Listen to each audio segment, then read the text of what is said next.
¿Qué tal? Buenas tardes. Bueno, primero que nada, gracias a todos por venir. Está buenísimo, vino mucha gente y siempre es la primera pregunta a una convocatoria de estas, y más inaugurando estas nuevas presencialidades. Es la primera actividad que hacemos en la editorial, en Adriana Hidalgo, y la hacemos en ocasión del primer libro que sacamos bajo el sello AH, que reúne todo el fondo editorial de Adriana Hidalgo Editora que ya conocemos, pero en este caso lo convertimos en un sello puntual que se llama AH y que pertenece a la editorial Adriana Hidalgo Editora. Quiero agradecer también al Malva y a Magdalena Rupé, que bueno, enseguida nos dijeron que sí para esta actividad. A 40 años de Malvinas publicamos Para un soldado desconocido, una novela de Federico Lorenz, uno de los especialistas más grandes que tenemos sobre Malvinas. Él escribió sobre historia, ensayo, literatura, también literatura para chicos. Además es docente y bueno, ahora nos va a contar un poco por qué esta novela a 40 años, qué es lo que hay para seguir contando y qué se cuenta desde la ficción. Nos acompaña también Patricia Rato, autora de La Casa. Hace 10 años exactamente publicó Trasfondo, una novela sobre Malvinas también, que le fue, la verdad, que muy bien afuera, fue premiada, traducida. En estos días, por cumplirse 40 años, por cumplirse el sábado 40 años de Malvinas, salieron muchas notas en los diarios donde entre todos los libros rescataban el de Patricia, y sobre todo hubo una nota muy, muy importante que salió hoy sobre la literatura escrita por mujeres de Malvinas, ¿no? Algo que nadie había hablado al respecto todavía, y hay. Y bueno, nos acompaña Martín Coan, que de inmediato nos dijo que sí a esta mesa. Él es escritor, docente, la verdad que no sé si necesita tanta presentación, escribió innumerables libros de cuentos, novela, ensayo. En 2014 el premio Conex le dio el diploma al mérito de novela por el periodo 2008-2010. ¿Está bien? Y ya va a venir alguno otro más amplio. Pero es el novelista de la semana también. Bueno, pero te ganaste el premio Ralde de novela también, o sea, no podés quejarte, con Ciencias Morales. Martín, en cuanto a temática de Malvinas, tiene la novela Dos veces Junio, que publicó en 2002, y después insistió con el tema en Ciencias Morales en 2007, que es con quien se ganó, con él, que el libro que se ganó el premio Ralde de novela en 2007. La verdad es que una de las primeras cosas que nos preguntábamos, o sea, al principio uno cuando piensa en la literatura de Malvinas, a razón de la publicación de este libro, es cuánta literatura hay, qué fue lo que se escribió, si se escribió mucho. La verdad es que al principio recordábamos pocos títulos y pensamos que se había escrito poco, nos preguntábamos por qué, y al hacer un raconto, la verdad es que no, que se escribió mucho, es abrumador. Es abrumadora la producción, por suerte, digamos, no es algo que... Ahora, la pregunta es sobre la trascendencia que han tenido esas lecturas, digamos, ¿qué sucedió? Eso es algo que por ahí nos pueden contar un poco Martín, por ejemplo, qué es lo que opina sobre el tema. Y por otro lado, hay varias cuestiones que me interesaría también que puedan desarrollar Federico y Patricia. Patricia, me gustaría que cuente sobre la ficción, digamos, por qué la ficción en Malvinas, por qué funciona la ficción, qué papel tiene la ficción en Malvinas o ha tenido a lo largo de la historia. Y Federico, bueno, tu trabajo entre historiador y ficción, ¿no? ¿Qué cuenta la ficción que no cuenta la historia, ¿no? ¿Qué elegís contar desde la ficción y no desde la historia? Pero los dejo para que ustedes desarrollen los temas que más gusten y después abrimos a algunas preguntas con ustedes. No sé quién quiere abrir. Martín, porque bien. La primera pregunta que hizo se dio. Además por el premio... El premio Ralde. Escritor de la tarde, claro. Buenas tardes. Yo diría, trazando algunas líneas generales para enmarcar la conversación y el intercambio con Federico y con Patricia. A mi entender, la Guerra de Malvinas, y en esa clave pienso su relación con la literatura, o mejor dicho, la relación de la literatura con la Guerra de Malvinas. A mi entender, en la Guerra de Malvinas hay una doble puesta en crisis. Por una parte, la puesta en crisis de todo un paradigma de épica nacional y estatal, que es constitutiva de la identidad nacional. La épica de guerra es constitutiva, en general, de diversas identidades nacionales, con especial energía en la configuración de la identidad nacional argentina. Esa épica nacional estatal bélica entra en crisis en Malvinas, y yo diría y agregaría, entra en crisis también todo un orden de sentido, todo un sistema de valores, y toca un aspecto clave que es justamente el sinsentido. El sinsentido en una guerra, en esa guerra, en un aspecto muy concreto y muy específico, que resumo lo más posible, que no es exactamente el sinsentido de la guerra perdida, no es porque la guerra se haya perdido. Una guerra perdida no impide la épica, o dicho al revés, hay épicas posibles en guerras que se pierden. No se trata tampoco del sinsentido de una guerra que podía ser, o fue, o era imposible de ganar. Tampoco exactamente eso. Ni la guerra perdida, ni la guerra imposible de ganar, sino la guerra que no convenía ganar. La guerra que habría sido una desgracia ganar. La guerra que convenía perder. Una guerra que se pierde no es un sinsentido. Una guerra que no se puede ganar no es un sinsentido.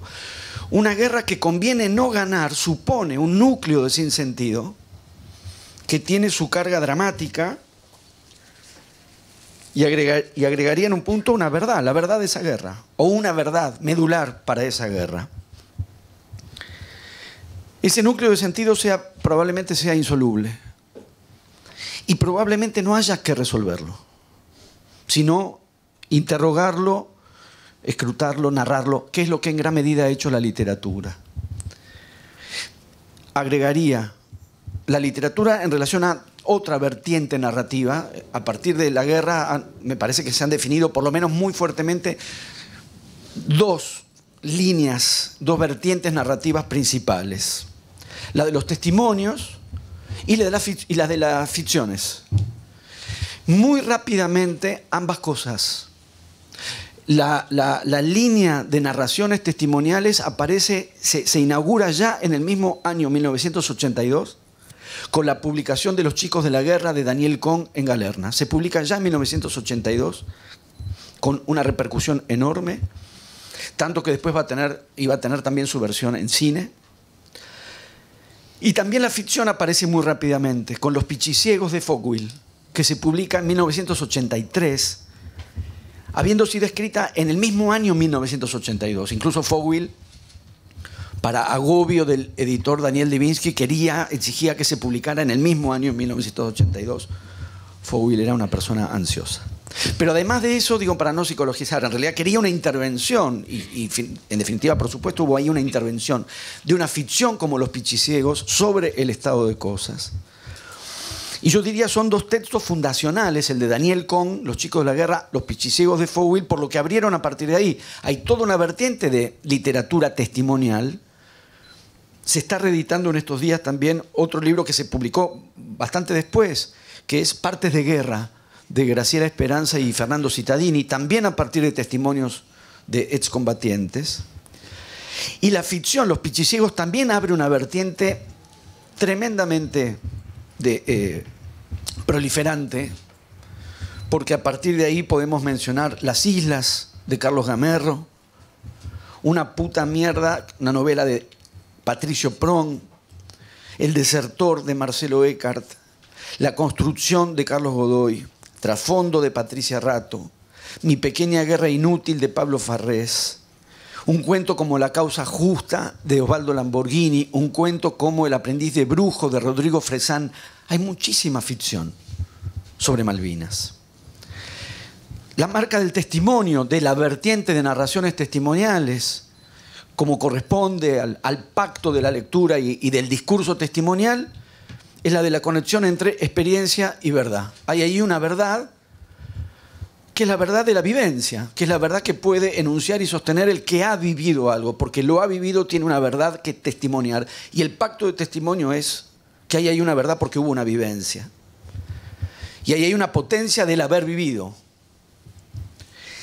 Si uno recorre los textos testimoniales, hay algo que no diré que es único, pero que prevalece fuertemente y comprensiblemente, diría yo, que es la necesidad de dar sentido. El punto de partida para mí, como lo dije, bueno, lo que estoy planteando, es el sinsentido, ese núcleo de sinsentido. En la enunciación testimonial, en la perspectiva del que ha vivido la guerra, predomina esta necesidad de dar sentido a lo que pasó. Yo diría como de revertir ese sinsentido y darle sentido. Porque evidentemente hay una necesidad para el que ha vivido los hechos de dar sentido a lo que pasó. Y ese dar sentido suele tener que resolverse en sostener la causa, legitimar o enfatizar la gesta, sostener los valores de la gesta y de la causa nacional. Diría que hay una excepción, hasta donde yo conozco, que es Iluminados por el Fuego de Edgardo Esteban, que creo que te ha sucedido en la dirección del Museo Malvinas. Que es un texto testimonial donde, de un modo, a mi criterio, distinto a otros relatos testimoniales, se asume el absurdo, se asume el sinsentido, sin esta necesidad de poner ahí un sentido. Me parece que es una característica propia del género testimonial, y ahí donde el haber vivido tiene una potencia, la potencia de la verdad, de la experiencia, hay también una limitación para asumir el sinsentido. ¿Qué es lo que muy rápidamente vemos que ocurre en las ficciones sobre Malvinas? Parten del sinsentido y trabajan sobre el sinsentido y despliegan y exploran y transitan el sinsentido de esa guerra. Eso supuso, ya con los pichiciegos, salirse de la épica, contar la guerra saliéndose de la épica, lo cual no es sencillo porque la épica es el género de la guerra. De hecho, es un género narrativo que se funda y se establece en la tradición clásica en la guerra, y las guerras piden épica, se narran épicamente, insisto, incluso las guerras perdidas. ¿Qué hacer con esta guerra que había que perder? Que convenía perder, políticamente, ¿no? Por razones obvias. Todos sabemos, la dictadura empieza a terminar porque la guerra se pierde, y no habría terminado. Al menos no en ese momento, no tan rápidamente, si la guerra se ganaba. No es un contrafáctico, es una deducción fácil de hacer. Salirse de la épica, contar la guerra sin épica, es algo que rápidamente está ya en los pichiciegos, abriendo toda una vertiente donde están textos como los que mencioné, Las Islas, El Desertor, narrar Malvinas en clave de sátira, en clave de farsa, de parodia o de picaresca, géneros alternativos a la épica. Y por lo tanto, desestabilizar los valores que sostienen la épica de guerra, desestabilizar incluso los fundamentos de las identidades, del nosotros y el ellos, que toda guerra lleva a su expresión máxima. Nunca un nosotros aglomera, homogeneiza tanto el nosotros como en una situación de guerra, y nunca antagoniza tan fuertemente con un otro, con un ellos, como en una guerra. Y al desarmar la lógica de guerra, y al desarmar las premisas de los valores de las identidades nacionales, porque en lugar de épica hay, insisto, farsa, picaresca, parodia, lo que se hace es desestabilizar esos valores y esos principios de identidad. Narrar el sinsentido. En trasfondo de Patricia Rato, me parece que hay una resolución especialmente fuerte y especialmente nítida dentro de esta tradición de ficciones sobre Malvinas, de reformular el planteo, el juego con la testimonialidad, y narrar la suspensión del absurdo, casi beckettianamente, si no exagero, que es la suspensión, ese submarino suspendido en el agua, ese estado de suspensión, que es también la suspensión en el absurdo, en la espera y en el sinsentido. Ahí donde la vivencia no aporta verdad, no es garantía de verdad, sino al revés. Porque están viviendo los hechos, no los comprenden. La vivencia, en lugar de suponer comprensión y verdad, supone confusión, incomprensión, porque están demasiado adentro, están tan adentro de la batalla que no saben lo que está pasando. Esto tiene su tradición narrativa y literaria también, por lo pronto desde la Cartuja de Parma de Stendhal, donde el que narra está en el medio del combate y por lo tanto no entiende nada de lo que está pasando. Yo no estuve en combate, pero debe ser un lío tremendo. En ese submarino suspendido que hace que estén al mismo tiempo en medio de los hechos y encerrados respecto de los hechos. Están adentro de los hechos, pero a la vez los hechos están afuera del submarino. Lo que hace Patricia Rato en trasfondo es efectivamente separar experiencia de verdad, experiencia de comprensión, y suspender la narración en la incertidumbre e, insisto, en el sinsentido. Narra el sinsentido. Y es esa la verdad que aparece en trasfondo, que no es la verdad vivencial, es la verdad del sinsentido de esa guerra. Federico Lorenz plantea en los ensayos y en la ficción, aunque no funcionan igual, y eso él lo va a poder plantear mejor que yo, plantea una alternativa a la verdad del sinsentido de esa guerra y a la desarticulación de la épica del Estado Nacional, que es ir a buscar el sentido a otro lado. Es tratar de dar sentido en otro plano y en otro nivel que supone una dimensión distinta a la de la épica nacional y a los valores estatales, que es inscribirse no en el nivel de la gesta, no en el nivel de una esencialización de la causa Malvinas, sino en el nivel de las experiencias personales, en el nivel de las experiencias singulares de los combatientes, para rastrear y tratar de extraer un sentido histórico de las vidas personales, de las vivencias, en el plano de las vivencias personales. Y yo creo que ahí hay una modulación que me parece que es lo que le permite a Federico, en el caso de esta novela en particular, que es esta modulación, yo diría, pero no sé, vos me dirás, más que pasar del testimonio a la ficción es jugar entre el testimonio y la ficción. E incluso entre el ensayo y la ficción, y quedar en ese entre que permite para, entiendo yo, asumir un desafío distinto al de los testimonios que dan sentido, la ficción del absurdo que trabaja el sinsentido, colocarse entre el sinsentido de esa guerra y la necesidad de dar sentido, en esa especie de franja distinta que es lo que los soldados vivieron y la necesidad del que ha vivido de dar sentido. Y esa es una perspectiva muy singular de los textos de Federico. Wow.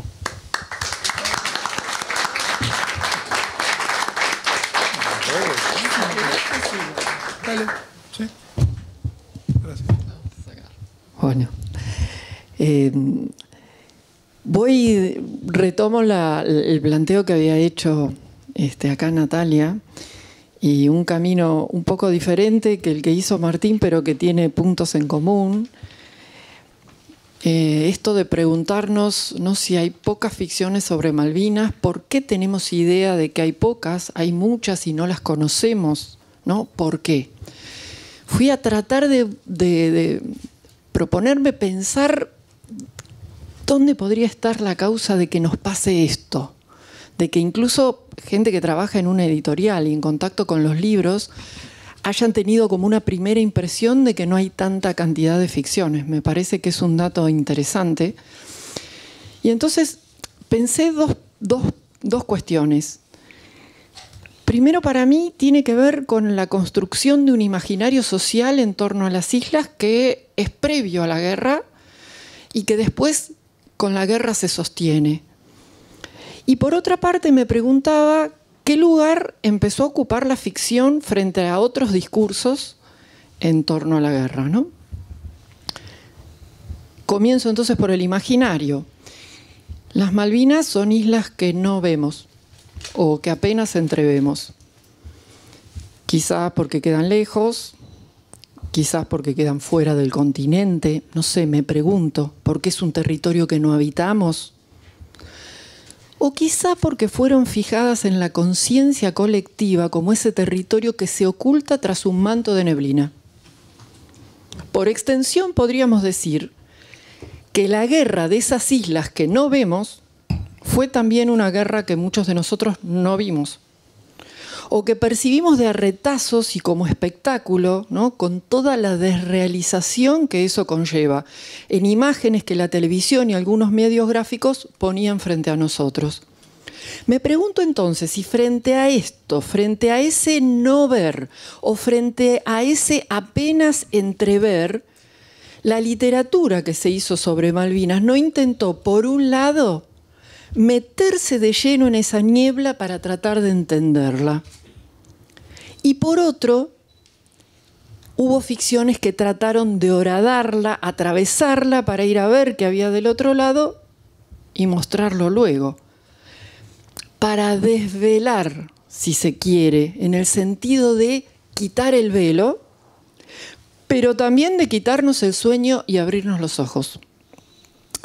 Quizá por eso la literatura de Malvinas se volvió eso que nos saca de un tirón el abrigo, el manto protector, para dejarnos solos y con los ojos bien abiertos en la más pura intemperie. Esas ficciones vinieron decididamente a dar cuenta de esa visión fantasmal para intentar comprenderla y a su vez romper con ese mito del no ver, y por eso mismo resultan cuestionadoras e incómodas. Porque me pregunto, ¿podemos los argentinos tolerar que Malvinas y por ende su guerra se vuelvan totalmente visibles y se conviertan en reales? Es más, voy a parafrasear a la antropóloga forense en la novela de Federico, que se pregunta, ¿hasta dónde estamos dispuestos y dispuestas a saber? Eso por un lado en cuanto al imaginario. Por otra parte, en cuanto al corpus de relatos que se produjeron, la Guerra de Malvinas nace para mí bajo el signo de la ficción. Y voy a tomar acá a León Rossigner. Sé que Martín ha hablado de Rossigner y del cómo sí de la guerra. Yo leí a Rossigner para tratar de entender por qué, por ejemplo, cuando hacía las entrevistas a los tripulantes del submarino San Luis, por qué las Fuerzas Armadas habían mandado a la guerra un submarino al que no le funcionaban la computadora de control tiro, no le funcionaban los torpedos, tenía un motor que tampoco funcionaba. ¿Por qué lo habían mandado a la gente sin trajes preparados para el frío, pero a su vez tenían una muy buena provisión de frascos de alcaparras? ¿No? Bueno, Rossigner a mí me ayudó a entender un poco esto, porque de la guerra sucia a la guerra limpia desarrolla la idea de que la guerra de Malvinas se concibe como una comedia para distraer al pueblo, en la que todo fue, dice Rossigner, un cómo sí de una guerra que tenía en los planes originales que resolverse en negociaciones por la vía diplomática. Pero claro, hacer algo en estas condiciones requería un invento construido en común. Juegan un papel importante, por un lado, los discursos estatales y los medios de comunicación, pero también, por otra parte, la sociedad. Si bien era una sociedad fragmentada que necesitaba ese imaginario que la reuniese, pero la sociedad también fue parte de ese como sí de la guerra. No hubiera sido posible sin esa sociedad. Cuando las negociaciones fracasan, la guerra se vuelve real. Y en vez de blanquear ese fracaso, la farsa continúa con ficciones plagadas de una verborragia triunfalista, con relatos del aparato estatal y cierto periodismo funcional ese aparato, que proclamaban en titulares con grandes letras: vamos ganando, vimos rendirse a los ingleses, seguimos ganando, cerca de la victoria, argentinazo, las Malvinas recuperadas. Casi en simultáneo, la literatura estaba gestando, en cambio, dos ficciones, yo me voy a centrar en las ficciones, que vinieron a mostrar en torno a lo acontecido una cuota mucho más descarnada de verdad. Y esas son, Primera Línea, el cuento de Carlos Gardini, que el mismo año de la guerra durante la guerra, gana el concurso del Círculo de Lectores, en el que estaba Jorge Laforgue, Jorge Luis Borges, Josefina Delgado como jurados. Y pronto empieza a circular. Primera Línea narra la historia del soldado Cáceres, que pierde sus dos brazos y sus dos piernas por una bomba enemiga, y luego es reincorporado como un integrante del Grupo Especial de Combate Mútil, Móvil Unitario Técnico Integral para Lisiados. En el hospital es convencido de acceder a permitir que lo que queda de su cuerpo sea ensamblado a una máquina de guerra. Lo convencen así de volver a la guerra y bueno, es usado inescrupulosamente, ¿no?, como un instrumento bélico para finalmente ser descartado como un trozo de carne inservible. Así. Eso escribió Gardini mientras los medios decían vamos ganando, vimos rendirse a los ingleses. Digo, estoy viendo para dónde iban los relatos, el relato del Estado y el relato del periodismo, el como si de la guerra y la farsa que continuó, y por dónde empezaba a circular la ficción. Ese mismo año, si no me voy a detener en Los Pichiciegos, que seguramente todos conocen, sí aparece ahí, Foucault narra sin disimulos esa farsa del como si de la guerra, ¿no? Pero sin la épica militarista y guerrera, porque estamos con una guerra de desertores. A partir de ese momento fundacional aparecen muchas obras, prácticamente todos los años, algunas más apegadas a los hechos históricos, a los testimonios, y otras más alejadas, pero para mí no por eso menos válida, a la hora de acercarnos a eso de Malvinas, que aún se nos vuelve bastante escurridizo. En todos los casos, ya sea porque la literatura viene a romper con el mito del manto de neblina, o ya sea porque viene a ofrecernos la visión incómoda o descarnada de lo acontecido en la guerra, voy a coincidir con algo que conversamos previamente con Martín por mail cuando intercambiamos y veníamos preparando esta charla. Y Martín decía que la literatura vino a decir algo que no queríamos, que no estábamos preparados para escuchar. Y yo estoy absolutamente de acuerdo con eso, ¿no? Porque leer esas ficciones significa, como contrapartida, asumir dónde estuvimos, qué hicimos antes, durante, después de la guerra. En suma, implica un hacerse cargo. Y habría que ver hasta dónde estamos dispuestas y dispuestos a hacerlo. Por eso, para mí, en esa dificultad quizás del hacernos cargo, de enfrentarnos a esas cosas que son duras y que no sé hasta dónde queremos y podemos ver, seguimos pensando que hay pocas ficciones de Malvinas, ¿sí? O no accedemos a conocer todas esas ficciones de Malvinas. Este es mi ensayo de respuesta.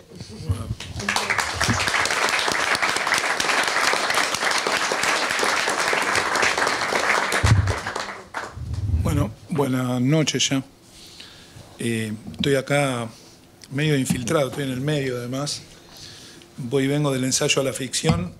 Había anotado algunas cosas, pero la verdad me parece interesante retomar más con la forma del diálogo algunas cosas que dijeron acá Patricia y Martín.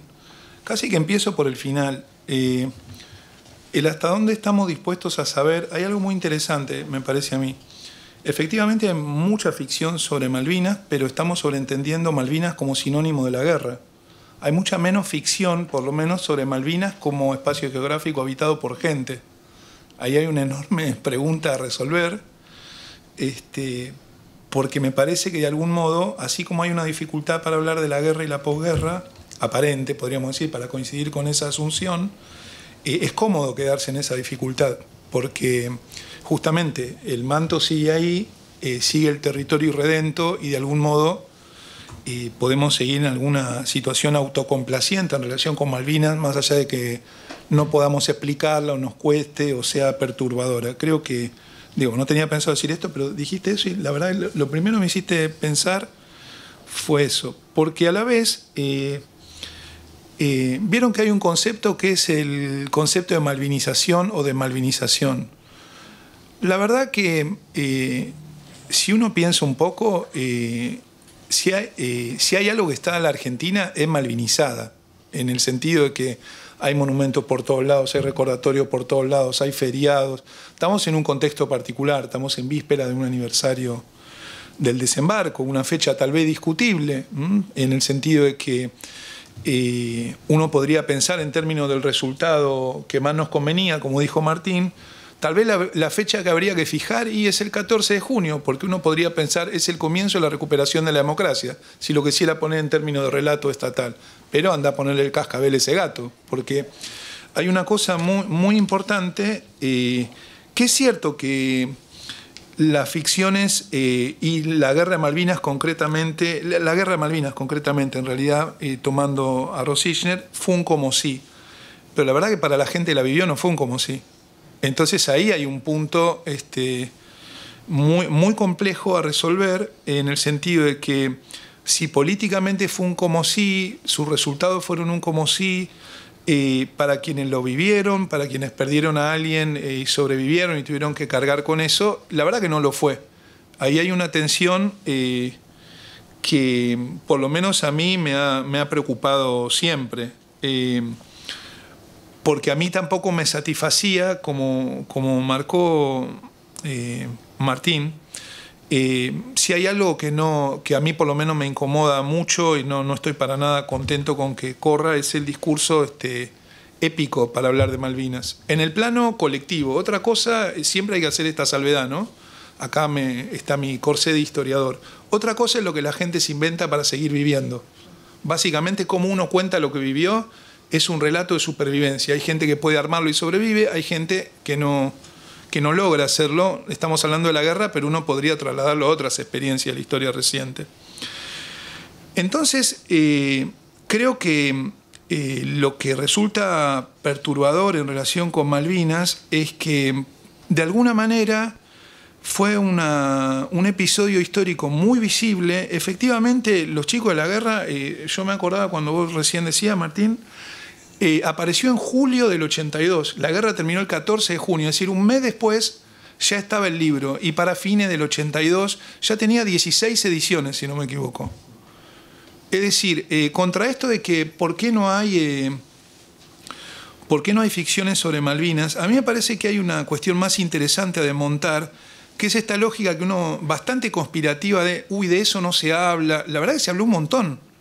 Entonces, más bien la pregunta es, ¿qué estábamos dispuestos a escuchar? Y aquí entra la cuestión del testimonio también. ¿Hasta dónde quiero saber, no? Porque, por ejemplo, cuando hacía entrevistas sobre el terrorismo de Estado para un archivo, nosotros discutíamos mucho con los entrevistadores, bueno, ¿qué hacemos si la persona se pone mal? Y terminábamos sacando la conclusión de que el problema no era que la entrevistada o el entrevistado no quisiera hablar, sino que nosotros no estábamos dispuestos a escuchar, no teníamos las orejas para eso. Entonces, creo que eso, extrapolado al plano más amplio de Malvinas y los relatos públicos sobre Malvinas, y es muy englobador relatos públicos, pero es esto, ¿no?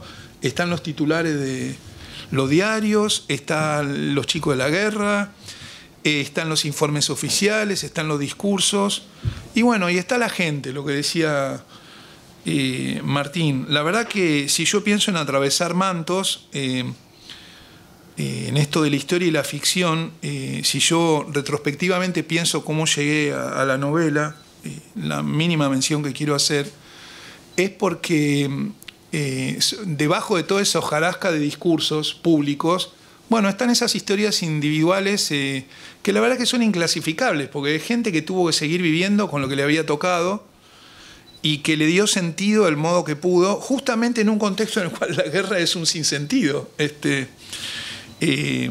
Así que vivir dentro de eso es muy complejo, y la única forma de reponerlo para mí, pero probablemente porque mis recursos sean limitados, ¿no?, era reunir un montón de historias que hicieran un sentido sobre la guerra, pero a la vez habilitando y la posguerra, porque no, es guerra y posguerra, ¿no?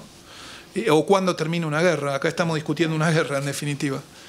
Me parece que la idea también era que cada uno pudiera hacerse su Malvinas al leer el libro, si lo pienso en términos de mi vocación de intervención. A mí me llamó la atención, me agrada, quiero decir, lo que comentó Martín de lo que uno hace desde el ensayo y la ficción. Porque efectivamente Malvinas plantea, estoy completamente de acuerdo, es una crisis para la épica nacional, estatal nacional.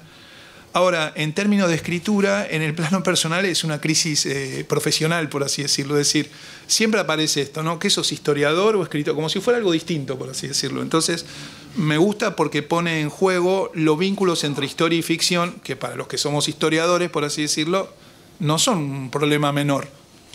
Esto que estás escribiendo, ¿te lo contaron o lo inventaste? Y a mí me gusta pensar que en realidad, en esa demanda de querer saber,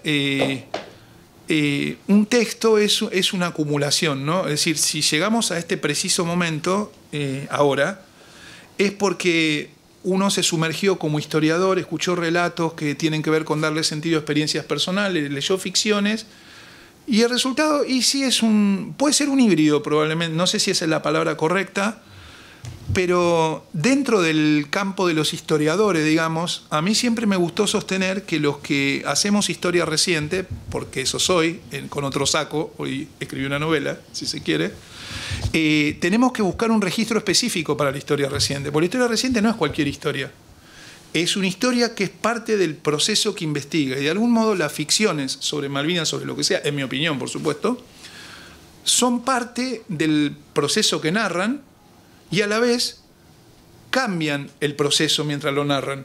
Es decir, eso es lo interesantísimo que tienen estos textos en relación con Malvinas o con la violencia política o lo que sea, que van modificando el sentido que le damos al pasado vivido. Entonces, yo me atrevo a decir que lo bueno que tienen pensar en el sinsentido de una guerra, cuando para mucha gente que lo tenga es la posibilidad de seguir viviendo, ahí hay que distinguir los planos, ¿no? Es que en definitiva lo que emerge es la vitalidad de nuestro vínculo con el pasado. No en un sentido nostálgico, me atrevería a decir melancólico, pero hay que tener cuidado con la melancolía, pues sabemos en qué termina, hay ensayos sobre eso. Pero en todo caso me parece que es una posibilidad de preguntarnos por una cantidad de vitalidades individuales, vitalidades colectivas, vitalidades artísticas, lo que sea. Y creo que probablemente lo valioso que tiene la experiencia en relación con Malvinas puede ser la posibilidad de buscar por dónde pasa esa vitalidad después del terrorismo de Estado y después de la derrota en Malvinas. No sé cómo sale una sociedad de dos cosas como esas en el sentido de tremenda conmoción a la identidad en términos estatales, pero también en términos personales. Bueno, ¿dónde estaba yo? ¿Cómo es que me mandaron a combatir así? Es una cosa, o ¿cómo es que mi hijo murió en esa guerra que que es historiador dice que es una locura? Pará, mi hijo murió por la patria, está en Darwin, me dieron una medalla. Todo eso es cierto. El punto es que todo eso es cierto. ¿Cómo lo narro? ¿Cómo lo presento? Bueno, es un enorme desafío.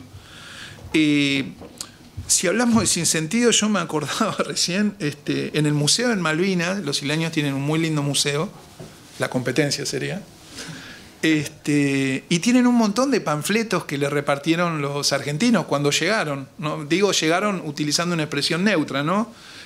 Podría decir, si me quiero alinear, cuando se recuperaron las islas, cuando desembarcaron también, o cuando invadieron, si me pongo en las perspectivas de ese museo. Hay un panfleto que es increíble porque es la bandera argentina con un sobreimpreso que dice usted tiene derecho a vivir en libertad. Lo cual es genial, porque si hay algo que no vivieron, de verdad, o sea, yo vi eso y... Usted sí, pero nosotros no. Claro, bueno. O lo que cuenta Roberto Herscher, ¿no? Escritor, periodista y veterano de la Guerra de Malvinas. Cuando un isleño le dijo muy preocupado, le preguntó, Roberto se enteró que había campos de concentración en la Argentina, en Malvinas, porque claro, los isleños escuchaban la BBC, y el tipo le dijo, bueno, ¿qué me garantiza que ustedes no van a hacer campos de concentración como los que yo escucho que hay en la Argentina? Entonces, claro, es muy difícil lidiar con eso. Es una crisis identitaria, pero es una crisis individual. Entonces, frente a eso, sí, la verdad que a mí me parece que el registro de las historias individuales, pero que están atravesadas por lo colectivo, Porque ese es el negro, ¿no? En la novela. Es un soldado que podría ser cualquier soldado. Pero también lo que tienen los isleños para decirnos, yo quiero enfatizar esto sobre nosotros, es nodal. Y no es sencillo lidiar con eso, porque lo más cómodo creo que es que el manto siga existiendo, para tomar la expresión. Entonces, en todo caso, y termino con esto, ¿no? Pues es lindo ir y venir. A mí me parece que cuando emergemos de una situación de mortandad colectiva, porque parece que nos olvidamos de eso, pero estamos medianamente conviviendo con eso, saliendo de eso, no se sabe muy bien en qué punto estamos, pero estamos conviviendo con 120.000 muertos en 2 años, y la cercanía de un aniversario, estamos a 2 días, que se presta, aunque sea un sinsentido, a la recuperación de esa épica. Yo no sé cómo va a ser, pero ya a mí la consigna Malvinas nos une me preocupa, porque a mí no me parece que puede entrar todo en la misma bolsa, pero en mi opinión, creo que a lo mejor lo que nos une es el sinsentido, puede ser una posibilidad, pero no creo que sea esa la concepción de plantear ese eslogan. Entonces, el recuerdo conmemorativo de esa guerra y de esa posguerra, yo creo que debería ser un refuerzo de esto que uno ha tratado de hacer en la novela, o lo que uno puede leer en los testimonios. Bueno, vos hiciste el camino inverso al del historiador, si vos querés, hiciste el mismo trabajo, solo que otra forma. Digo, el vínculo con la palabra y el vínculo con las personas, para cerrar, personas concretas, a mí me parece, si uno le busca ahora sí un sentido al trabajo, una reparación a lo que la dictadura buscó, que fue terminar con las personas y terminar con los vínculos entre las personas. Entonces a mí me parece una hermosísima tarea, aunque no la asumamos explícitamente. Creo que por eso es tan vital lo que se escribe sobre la guerra y la posguerra. Agradecido de estar acá, eso.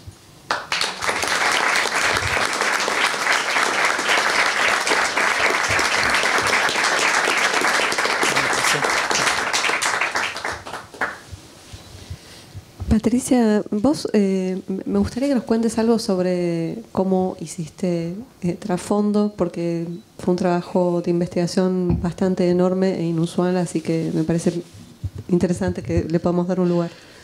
Arranco por algo que dijo Federico, que yo pensé que era algo que me había ocurrido a mí porque yo no soy historiadora. Vos decías que te generaba una gran incomodidad esto de tener, por un lado, las herramientas o los testimonios, o poder ir por un lado y luego escribir ficción, ¿no? Y manejarte como entre esos dos campos. A mí me produjo una enorme incomodidad también hacerlo. Lo que me ocurrió es que cuando me propuse escribir trasfondo, a partir de que escucho hablar en un acto de una escuela a un submarinista, y ahí tomo conciencia de que había habido submarinos y que no había que inventar nada con respecto al absurdo, porque el absurdo estaba en lo que había ocurrido, tal como lo contaban. Esto de que no funcionaban los torpedos y que salían, bueno, toda la Armada Británica a tirarles cargas de profundidad a este submarinito, que digo submarinito porque es un submarino pequeño y porque Malvinas tenían que patrullar, los 4 submarinos que se suponía que tenía la Armada, tenían que patrullar cada uno un cuarto de perímetro de las islas. Y el San Luis llegó a destino, patrulló su cuarto de perímetro y nunca se enteró que los otros no llegaron, los otros submarinos nunca estuvieron, digo, porque tenían que hacer silencio, no se podían comunicar. Y bueno, digo, el absurdo está acá. Voy a ver qué hay escrito. Y no había nada, es decir, no hay investigación histórica todavía. Yo me pregunto si quizás algunas ficciones no fueron ocupando esos lugares de vacancia, y esa es una pregunta que después te quiero hacer, ¿no? Con respecto a la investigación histórica, porque creo que todavía no hay nada escrito de la guerra submarina en cuanto a investigación histórica.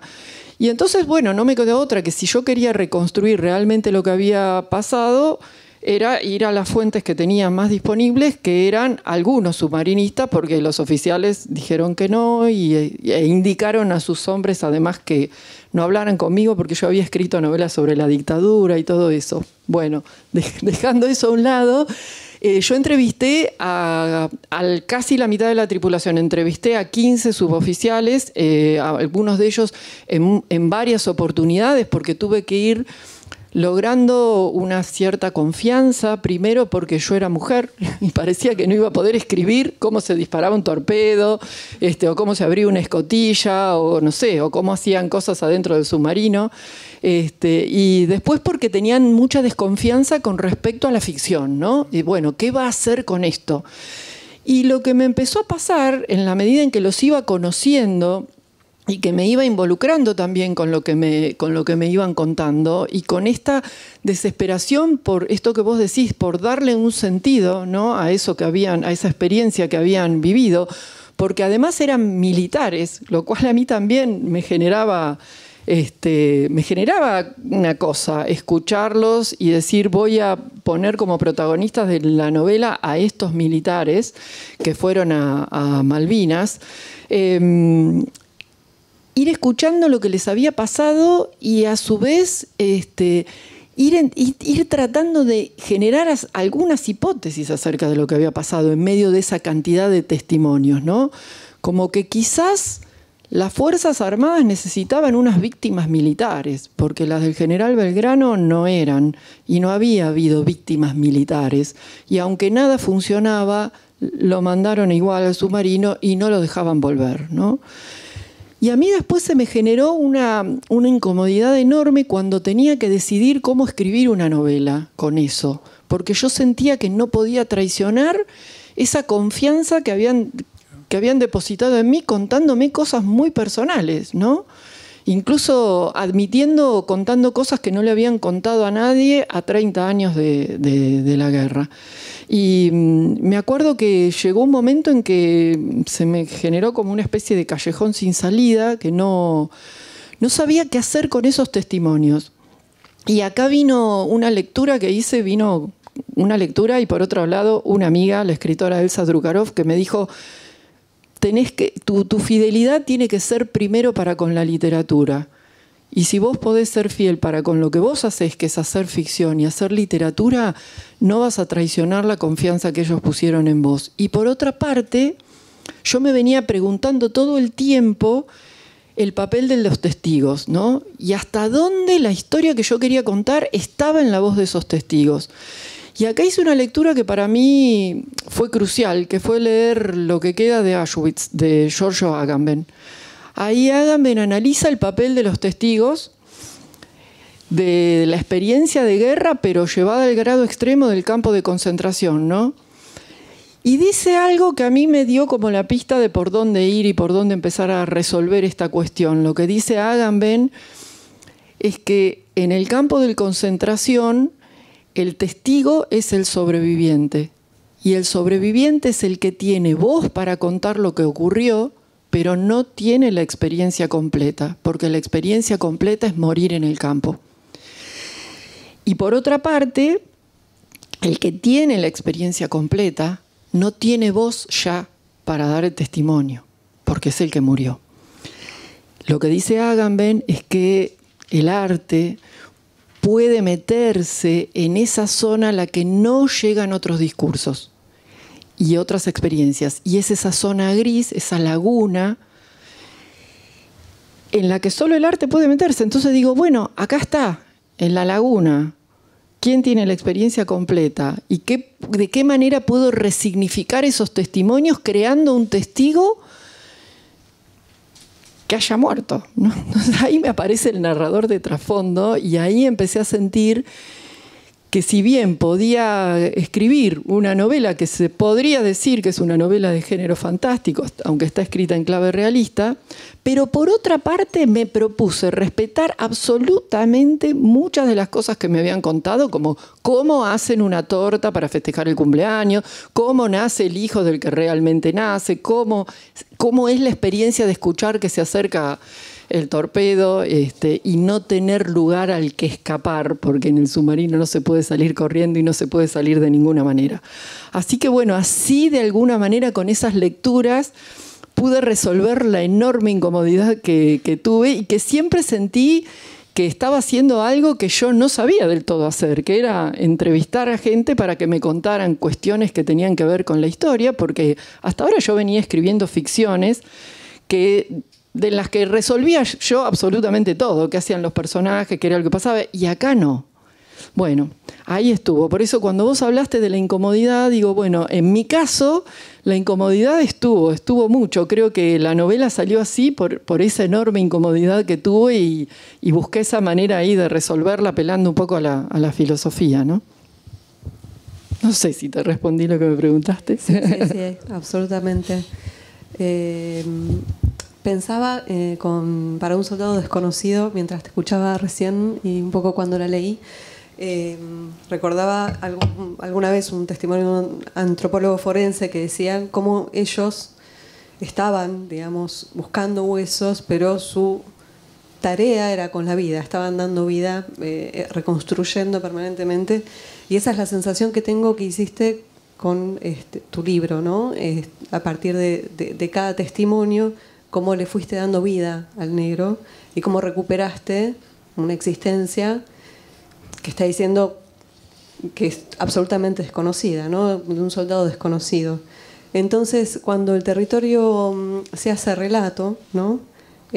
Como en este caso Malvinas, decimos Malvinas, eso que habían señalado, no hablamos de Malvinas y estamos hablando de la guerra y no estamos hablando del territorio, lo que está escrito antes incluso de lo que fue la guerra. Tu novela está más situada en el cuerpo, ¿no? Que en Malvinas, o sea, recupera el cuerpo del negro, los testimonios son sobre el negro, por supuesto se va relatando todo lo que va ocurriendo en Malvinas, pero también, digamos, es el cuerpo social, no solamente es el cuerpo del negro, ¿no? Sí. Sí. No sé si alguien acá tuvo la oportunidad de estar en Malvinas. Yo no recuerdo un día tan emocionante, dicho así grandilocuente, como la primera vez que estuve en el cementerio de guerra. Todavía no se habían hecho las identificaciones. Eso es todo un dato también, ¿no? Que para identificar a los soldados en Malvinas, los instrumentos que se utilicen son los que se diseñaron socialmente para identificar a la víctima de la dictadura, ¿no? Ahí, la realidad ganándonos por varios cuerpos, uno podría decir. Pero para volver al punto, lo que de alguna manera yo traté de transmitir es la sensación de profunda pena que me dio el cementerio, porque está en un lugar muy desolado, muy ventoso, a pedido de los isleños que viven ahí, está en una hondonada porque no lo quieren ver desde sus casas. Y yo quise transmitir eso, quise transmitir otras cosas, pero la primera vez que yo visité ese lugar, la mayoría de las cruces estaban sin nombre conocido, decía soldado argentino solo conocido por Dios. Y hay una paradoja interesante ahí. Cuando terminó la Primera Guerra Mundial, no había estudio de ADN, las cosas han cambiado, pero cuando terminó la Primera Guerra Mundial, se enterraron soldados desconocidos por toda Europa. Fue una especie de soldado desconocido manía. ¿Por qué? Porque tenía que ser el soldado más anónimo de todos para que representara a todos. Esa es la lógica de la figura del soldado desconocido. Claro, después los estudios de ADN permiten que todavía hoy hayan comisiones en Europa que identifican, por ejemplo, soldados de la Gran Guerra. Ahora, cuando terminó la Gran Guerra, la primera, la lógica era la opuesta. A ver, ¿dónde encuentro el soldado más desconocido que se pueda? Y ahí también está el absurdo, pues está la película La vida y nada más, o Nos vemos allá arriba, la novela de Pierre Lemaitre, en la cual reproducen el ejercicio, básicamente son un soldado desconocido de cada campo de batalla, con un numerito en cajones exactamente iguales, vendan a un oficial, le hacen dar varias vueltas tipo gallito ciego y que ponga la mano sobre el cajón, y ese es el soldado desconocido. Esa es la elección del soldado desconocido. Bueno, nosotros hemos hecho toda una política de exactamente lo opuesto. Pero sin embargo, la figura del soldado desconocido a mí me permitía reponer esto, que para mí la historia son las personas. Creo que por eso cuando empecé a estudiar sobre Malvinas, con total sinceridad, lo que menos me preocupaba era la disputa, entendiendo que la raíz de todo lo que me interesaba estudiar era una disputa, eso. Pero siempre me interesó cómo la historia encarna en personas y cómo las personas encarnan esas historias. Es decir, cómo cuentan como verdades cosas que no son ciertas, no importa, son verdades porque para ellos lo son. Y la verdad que cuando aparecía eso también estaba esto de que cada uno tenía una verdad. Para los historiadores es particularmente desafiante la incomodidad. Yo le agrego, está este mandato de la verdad o esta creencia de la existencia de la verdad. Yo hoy estoy más cómodo diciendo que me gusta escribir con algo que sea verosímil, que tenga base en una experiencia, pero para mí es más cómodo decir que uno busca una verdad. Ahí estoy hablando más como historiador, si querés. Entonces, lo que yo quería cuando pensé en la novela, lo voy a decir como me sale, pero era a final del primer año de la pandemia, 2020, y yo si hay algo que no quería era un discurso épico. Pensaba que la salida iba a ser... Recordarán además que el primer año de pandemia se hablaba de la malvinización de la sociedad cuando el aislamiento era más estricto. ¿Recuerdan eso? Con connotación positiva y negativa, depende de quién lo dijera, ¿no? Pero yo ya a fin de ese año decía, uy, va bien los 40 años, va a venir una cosa. Y de algún modo para mí la novela... es la piedra que yo quise arrojar al río, lo diría de esa manera. Yo podría haber agregado mi historia como historiador, como una historia más, si se quiere ahí. Pero creo que la trampa es leer la novela entera. Yo quería que fuera anticlimático. Yo coincido con lo de antiépico, pero yo le agregaría también que la literatura sobre Malvinas es anticlimática. Es anticlimática porque, atención, hay un montón de libros en clave épica que no circulan por los canales literarios. Hay estamos muy acostumbrados a pensar en el rock para cuando hablamos de Malvinas, pero yo conozco investigadores que han recopilado, no sé, cerca de 200 chamamés que hablan de Malvinas. Hay una cantidad de milongas sureras que hablan de Malvinas. Todo eso, dicho sea de paso, no sé si hay alguien investigador acá. Hay poesía también. Claro, bueno... pero quiero decir que hay un registro popular en el sentido más amplio del término que no entra también en estas discusiones. Entonces, cómo uno podía arañarlo para mí también era importante. Tal vez exageradamente, yo pensaba que reunir las historias, era una forma de discutir con todo eso también. Entonces, por eso digo también que es un registro híbrido entre la historia y la ficción. No sé, insisto, no sé si es la palabra adecuada. Tal vez diría, es un registro específico para escribir sobre el pasado reciente, siendo un historiador que escribe ficción. Ahí estaría más cerradito, probablemente. A mí me gusta discutir. El ensayo y la ficción sirven para discutir, porque la gente las toma como reales también. Esta preocupación de, bueno, ¿qué vas a hacer con lo que te conté? Sea libro de historia, sea ficción, está en cualquiera que da el testimonio. Porque circula, porque construye sentido, justamente. Eso es lo que yo traté de poner. Y sí, las personas son claves para eso. Porque son las que en su momento me contaron cómo habían vivido, ¿no? Sí. Preguntaste si había algún combatiente. Yo, no combatiente, si alguien estuvo en las islas, en términos de clima. No, en términos de clima, de espacio, de... Pero si hay alguien... Sí. En la guerra. Ah, ok. Sí. ¿En dónde? Cerca de Puerto Argentino, una bahía desconocida. Bueno, pero... Pertenecía al Regimiento 1 de Patricia. Ah, llegaste en los últimos días, ¿no? No. Ah, ¿del principio? Ah, ok. Lo que hubo después fue otra partida que sí... Sí, llegó en junio. Directamente al frente. Nosotros en los últimos días nos movilizaban para hacer el último frente, o sea, Claro. se esperaba que el desembarco fuera por donde estábamos. Y vino exactamente por el lado opuesto. Ahí está el sinsentido. Estaban movilizando, llegaron más rápido a Puerto Argentino antes. Martín, te vi haciendo un montón de anotaciones y estoy como muy curiosa sobre... No, temo defraudarte. Estaba con la cuestión de escuchar, porque en la novela de Patricia, en trasfondo, dos cosas. Sobre el tema de los cuerpos acaba de salir también un libro de Leila Guerriero, que es extraordinario, sobre esta cuestión de identificación y el cementerio. Gran texto. Háganme, lo citamos porque está editado por Adriana Hidalgo. Con la cuestión del escuchar, porque soy uno de los que tiene problemas para escuchar este discurso. voy por partes, lo más ordenado posible.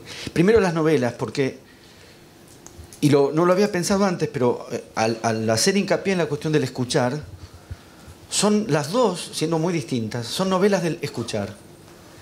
En trasfondo, como están en el submarino, ¿por qué mandaron un submarino en el que todo estaba? Porque son argentinos. Y que las cosas anden mal no es exactamente un problema. Pero como están en el submarino y todos los radares funcionan mal y el periscopio no hay periscopio, es una novela del escuchar, me doy cuenta. Todo lo que se percibe implícito, confuso, ambiguo, es del orden del escuchar, porque no pueden ver lo que está pasando. Están literalmente a ciegas en el submarino. Y es efectivamente una novela del escuchar. Y la idea de que solamente después, cuando emerjan, van a poder entender lo que pasó. Porque hasta ese momento solo escuchan y lo que escuchan no se entiende. No se entienden como la posibilidad de captar íntegramente la situación en la que se encuentran. Cuando emergen y entienden de lo que se enteran, es que la flota con la que iban a salir no salió, salieron solos. O sea que nada de eso tuvo sentido. O, vamos a decirlo de otro modo, tuvo un sinsentido, que no es lo mismo, no es que no tuvo sentido, tuvo sin sentido. Hay que decirlo, me parece, afirmativamente. Y la novela de Federico, para un soldado desconocido, está hecha de voces. Es un collage de voces. O sea que es un ejercicio del escuchar. ¿Cómo digo esto? Mi dificultad para escuchar ha tenido que ver con... Me es difícil escuchar el enunciado de reivindicación de la gesta patriótica. Me pasó cuando me tocó hace años presentar Trasfondo cuando se editó en Tandil, que es de donde es Patricia. Yo no sabía que estaban los del submarino ahí. Cuando aparecieron, emergieron para mí. Que fueron mis lectores más difíciles, además, porque a mí también me intimidaban. Y la enunciación de reivindicación de la gesta me es difícil de escuchar, porque no la comparto. Y yo tampoco. Y se comprometieron a regresar a la isla, a dar la vida. Yo tenía que decirle, no, por mí no, Mi parte, quédense nomás acá, ya estamos bien así. Y la parte, la frecuencia, la zona que trabaja Federico, que es la apremiante necesidad del sentido personal, la urgente necesidad del sentido personal, en dramática fricción con el sinsentido histórico y político, me resulta muy terrible. De manera tal que, si puedo escuchar, no puedo hablar. Puedo escuchar, pero entonces no puedo hablar. Cuando digo no puedo hablar, quiero decir que ante esa instancia dramática de dar sentido a un sinsentido, solo puedo hacer silencio. Y como hay un excombatiente acá, hago silencio.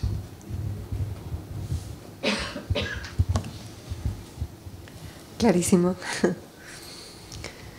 No sé si quieren agregar algo, Patricia o Federico, porque podemos abrir para que el público haga alguna pregunta, si alguien, y después cerramos leyendo un fragmento. Sí, acá. ¿Te alcanzo el micrófono? Me parece impecable el cierre que acaba de hacer Martín y que remite para mí a lo que decía Patricia, ¿no? De por qué es el manto de neblina. Por ahí, justamente porque se chocan esos dos, el sinsentido y el sentido, entonces por ahí el silencio todavía sigue siendo la mejor opción. Porque está lo personal, que no se puede negar, y está el sinsentido. Me pareció maravilloso, muchas gracias.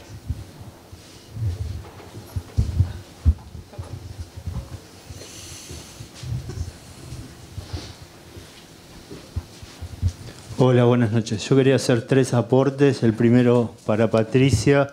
Mi mamá es Josefina Delgado, la que mencionaste del premio. No te veo. Ah, ya. Acá, atrás de la NASA. Y dice que aprecia mucho lo que vos escribís. Sí, qué encanto. Realmente, te mando un saludo. Te agradezco. Mirá Bueno, qué bien. y Bueno, para qué honor. el escritor, que vos, ¿no? Federico. Ok. Federico, perdón. Claro, son 3 escritores en este caso. Pero bueno, que lo que mencionaste del papel que decía lo de usted se merece vivir en un país con libertad. Sí.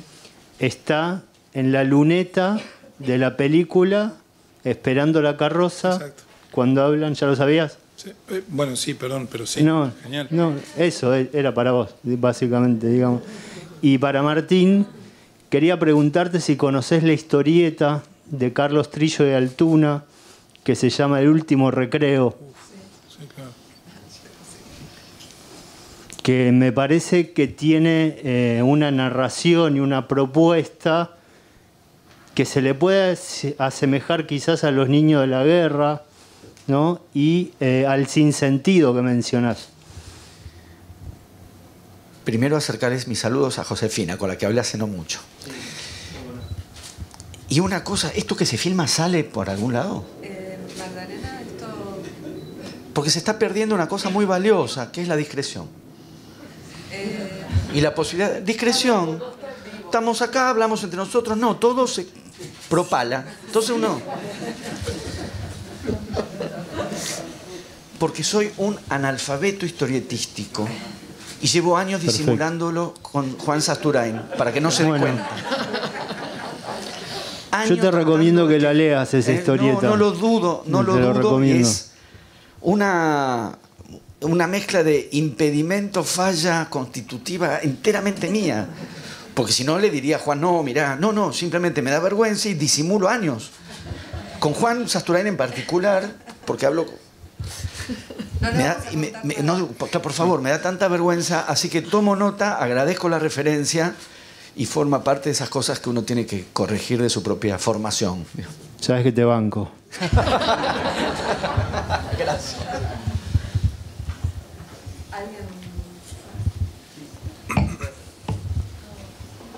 Soy medio tarado, veo los dibujos y me olvido del texto, o empiezo a leer los textos y me olvido del dibujo.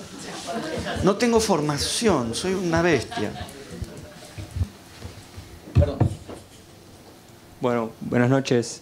Muchas gracias. Primero, quería hacer una pregunta relacionada con una iniciativa, un proyecto de ley presentado por algunos legisladores que tenía como intención sancionar, digamos, a los negacionistas del terrorismo de Estado, pero también tiene un apartado referente a la guerra. Quería preguntarles qué opinan, qué les parece esta iniciativa. Relacionada, me parece un poco, por lo menos la intención de los legisladores es quitar este manto, pero me parece que vuelve a intervenir el tema de la épica, vuelve a renacer, porque no se permiten de alguna manera lecturas diversas, sino que hay que reivindicar de alguna manera la guerra y bueno, eso, gracias. ¿Voy más? Yo tengo algo para decir. Si es el mismo proyecto de ley, sancionaba penal y civil. Es un proyecto. 3 cosas. Las críticas a la política sanitaria, o sea, ya de algún modo queda vieja esa parte. El negacionismo sobre los crímenes de la dictadura. Y concretamente no la reivindicación de la guerra, sino específicamente poner en duda que las Malvinas son argentinas, cuestionar la soberanía de Argentina sobre las Malvinas. Siento que es muy peligroso eso, pero no tanto tal vez, es una opinión, por la voluntad de sancionar el negacionismo, si vos querés, sino por poner en el mismo plano 3 cosas tan diferentes. Creo que eso expresa un clima de época muy berreta, sinceramente, al menos el calificativo más adecuado, pero es discreto, acaba de decir Martín, así que... y creo que es peligroso. Creo que tiene mucho que ver con la adhesión ritual a los símbolos. Y el problema es que, no tanto por Malvinas, pero que la certeza sobre la dictadura sea un símbolo y no algo de lo que estamos convencidos por apropiación crítica, diría que eso me preocupa más que la cuestión de la impugnación a los derechos argentinos sobre Malvinas. Sí, fue bastante complicado eso. Pero creo que no se aprobó, es un proyecto. El otro día justo estuve en C5N y me preguntaron. Estoy enfáticamente en contra de ese proyecto en cada una de sus 3 partes. Yo diría en términos conceptuales, ¿qué se hace con un discurso con el que no estamos de acuerdo? Incluso qué se hace eventualmente, no digo que lo sea para mí, con un discurso que nos parece inadmisible. Se lo discute. Claro. Me resulta alarmante que aparezca una alternativa que no sea esta. Se lo discute, suponiendo que sea inadmisible. No estoy diciendo que lo sea, pero supongamos que alguien dice este discurso es inadmisible. ¿Qué se hace con un discurso ideológica, conceptualmente, políticamente inadmisible? Se lo discute. ¿Cuál es el sentido de acallarlo? De manera que decididamente no. Si poner en duda la soberanía de Malvinas es objeto de juicio penal, por favor que me avisen, porque ando mal de plata, me van a... Voy a perder el auto. Porque al mismo tiempo, ¿qué supone una postura en los 3? Claro. Como dice Federico, ya la combinación de los 3 ya es alarmante. Un problema, claro. Pero si desglosáramos y discutimos cada una de las 3 instancias, podríamos discutir cada una de las 3 instancias.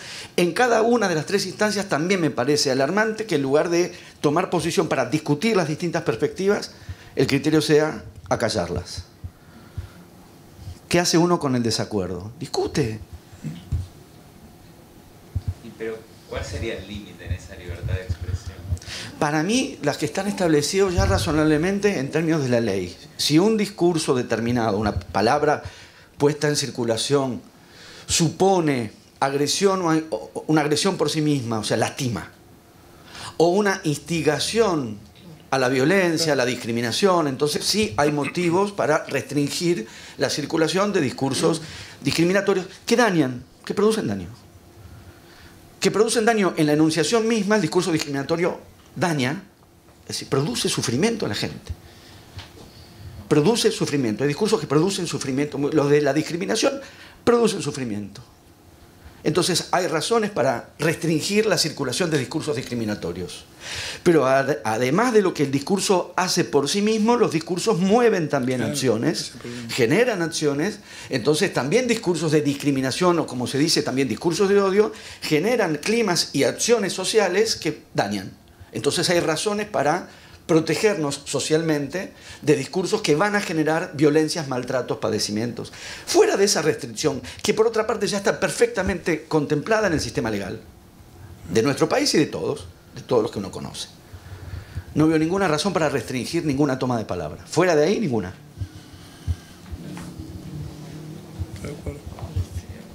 Y si no te sentís seguro de dar la discusión, si la reacción no es dar la discusión, sino que la otra palabra no exista más, pregúntate qué pasa con tus propias convicciones. Correcto. Bien. Nos queda un ratito para el cierre que me gustaría que pudieran leer un poquito de trasfondo y un poquito de Para un soldado desconocido. Patricia, y si querés cierra Federico, ¿les parece bien? 100% de acuerdo.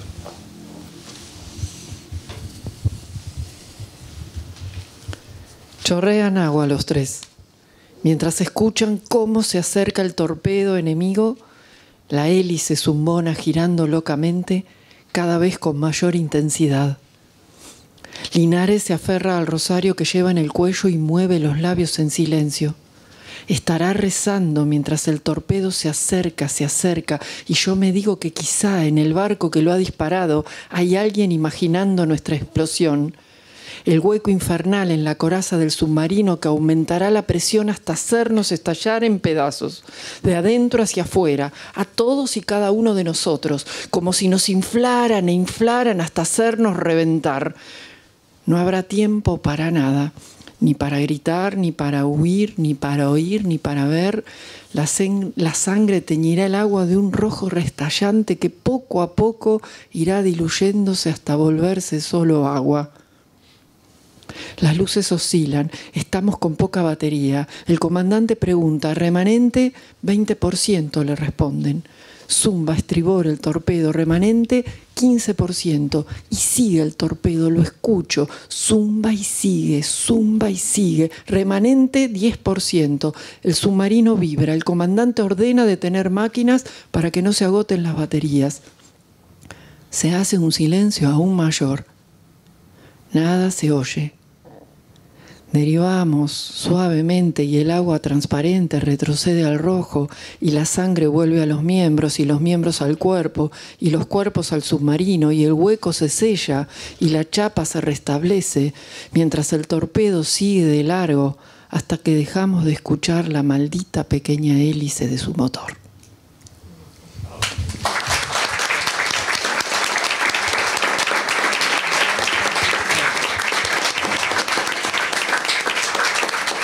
Yo quiero decir una cosita de Cholula, nomás que soy.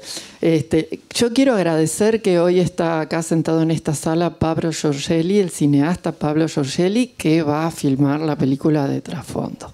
Así que...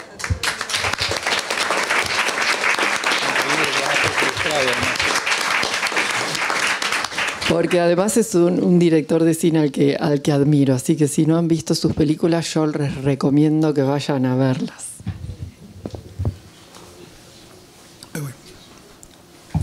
Compañero de trabajo trunco, ya que estamos, Pablo. Pero lo disfrutamos. Fede, Sí. antes de que leas lo tuyo, quería comentarles que los libros se consiguen en todas las librerías y también desde la tienda de la página web de la editorial lo pueden conseguir ahí. Entonces la voz de Chelo, un amigo del negro. Sí. No me había dado cuenta hasta el día que Antero vino a vernos. Yo todavía vivía con mis viejos. El papá del negro se apareció un martes, creo, a la hora del mate. Fue unos meses después de la guerra. El viejo estaba mal, la señora también, pero don Antero era un muerto en vida. Se iba apagando como la vela de un farol. Ni bien terminó la guerra, les hicieron una nota en un diario zonal, les sacaron una foto posando con el diploma y la medalla que les dieron. Eso fue a fin de 1982. Y listo, eso fue todo. Los que éramos de la barra del negro íbamos a visitarlos cada tanto. Pero el año siguiente fueron las elecciones que ganó Alfonsín y era como si nadie quisiera estar triste. Así que la muerte del hijo les quedó a ellos solos. ¿Para qué voy a decir otra cosa? Fue así. Y Antero se apareció esa tarde, así como les cuento.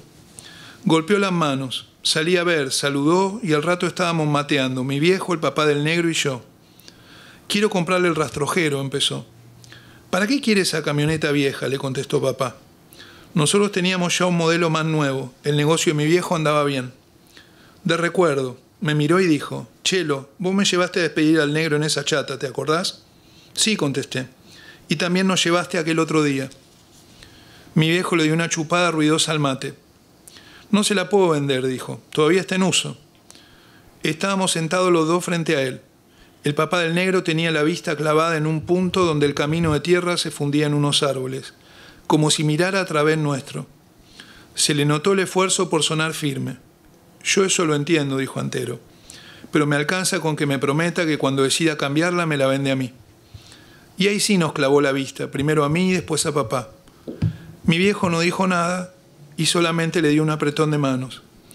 Pensé que se conocían hacía por lo menos 50 años. Si el negro viviera, nosotros ahora seríamos como ellos. Papá cumplió su palabra. Una mañana yo mismo estacioné la camioneta al lado de la casa de los viejos del negro. Antero se murió 2 años después. Jamás la usaron, pero el anciano la lustraba todos los días y después se sentaba en el lugar del acompañante y se quedaba ahí un rato largo. En el pueblo empezaron a decir que estaba loco, pero yo sé que no es así. Después de que se murió, la camioneta empezó a juntar tierra. El parabrisas se llenó de polvo, hoja de eucaliptus y cagada de pájaro. La pintura se cuarteó y saltó en algunas partes que no habían sido bien arregladas. Sigue ahí, estacionada en la casa del negro, como si fuera una osamenta.